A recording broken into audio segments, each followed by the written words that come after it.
Hi,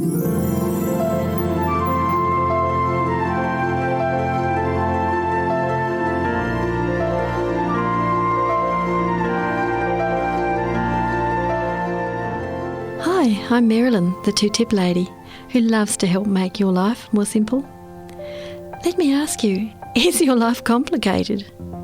Do you have one new task thrown on top of another and another and another until you feel like you're going crazy? And one more will, like the proverbial camel, simply break your back? Well, I can help you because I've been there, done that. The first tip I have for you today is a simple one. Here it is. Have the courage to say no. Some years ago, when I was under a lot of stress and finding things really hard to cope with, I had a book thrown at me and I was told to read it. It was called The Courage to Say No. How glad I've been ever since that I did what was strongly suggested and I read it.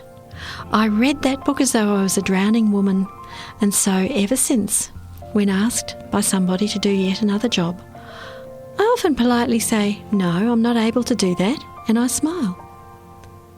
I've learned to never give a reason.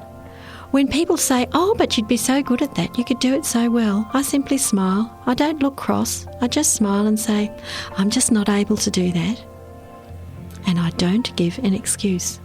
Because if you give an excuse, or if you give an excuse and you say, I can't do that because I've got a little baby, or I can't do that because I'm busy with, or I can't, whatever, and you tack on the last bit with an excuse, you're going to be asked, well, I'll look after the baby, or I'll help you with that busy whatever it is, and you can do whatever I'm asking you to do.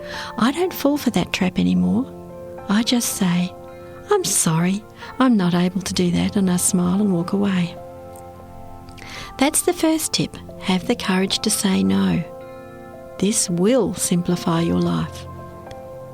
And ask God for the wisdom to know what to say no to, and He will give it. Here's tip number 2 that is guaranteed to make your life more simple this very day. Guess what it is? It's simply this. Learn to delegate. Oh, what do I mean by that? So often we think we're the only person who's going to do it right. Well then, if you want to go on suffering, that's your choice. When you give simple instructions for what you want to have done, then keep your perfectionistic nose out of the result. Perhaps, like me, you want your boy to make his bed. So you teach him how, then walk away and don't look back. If he's done it, but it's not to your standard, let it go. Lecturing about how a job is worth doing, it's worth doing well, is a lecture for another day. So if there's a job that you think only you can do properly, that's a clear sign that you need to delegate it to someone else. It may get done a bit differently from the way you would have done it, but you know what? The job gets done. And sometimes it's done more creatively than you would have done. So, there's my 2 tips for today. What are they? Develop the courage to say no. This saved my life. I can promise you, develop the courage to say no is so important. And learn to delegate. Develop these habits and unload some of that stress from your back. This will free you to live a more simple life. Develop the courage to say no. Learn to delegate. So you want to uncomplicate your life? Then practice these 2 simple tips today. That's it today. From the two-tip lady who loves to give simple tips to make your life more simple.